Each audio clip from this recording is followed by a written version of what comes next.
The book of Acts, chapter 27, verses 13 through 44. The storm.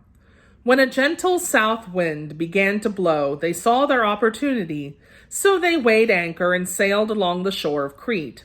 Before very long, a wind of hurricane force, called the northeaster, swept down from the island. The ship was caught by the storm and could not head into the wind, so we gave way to it and were driven along. As we passed to the lee of a small island called Cauda, we were hardly able to make the lifeboat secure, so the men hoisted it aboard. Then they passed ropes under the ship itself to hold it together. Because they were afraid they would run aground on the sandbars of Syrtis, they lowered the sea anchor and let the ship be driven along. We took such a violent battering from the storm that the next day they began to throw the cargo overboard. On the third day, they threw the ship's tackle overboard with their own hands. When neither sun nor stars appeared for many days, and the storm continued raging, we finally gave up all hope of being saved. After they had gone a long time without food, Paul stood up before them and said, "Men, you should have taken my advice not to sail from Crete. Then you would have spared yourself this damage and loss. But now I urge you to keep up your courage, because not one of you will be lost. Only the ship will be destroyed.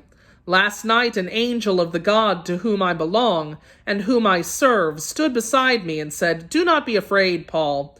You must stand trial before Caesar, and God has graciously given you the lives of all who sail with you.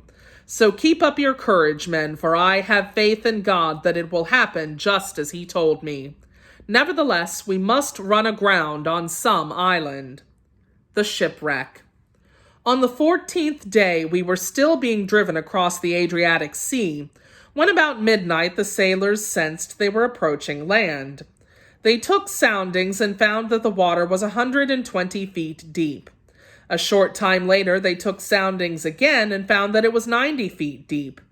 Fearing that we would be dashed against the rocks, they dropped 4 anchors from the stern and prayed for daylight. In an attempt to escape from the ship, the sailors let the lifeboat down into the sea, pretending they were going to lower some anchors from the bow.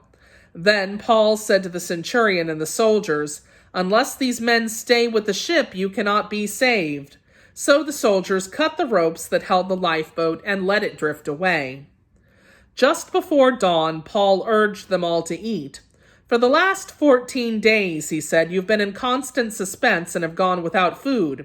You haven't eaten anything. Now I urge you to take some food. You need it to survive. Not one of you will lose a single hair from his head." After he said this, he took some bread and gave thanks to God in front of them all. Then he broke it and began to eat. They were all encouraged and ate some food themselves. Altogether, there were 276 of us on board. When they had eaten as much as they wanted, they lightened the ship by throwing the grain into the sea. When daylight came, they did not recognize the land, but they saw a bay with a sandy beach, where they decided to run the ship aground if they could.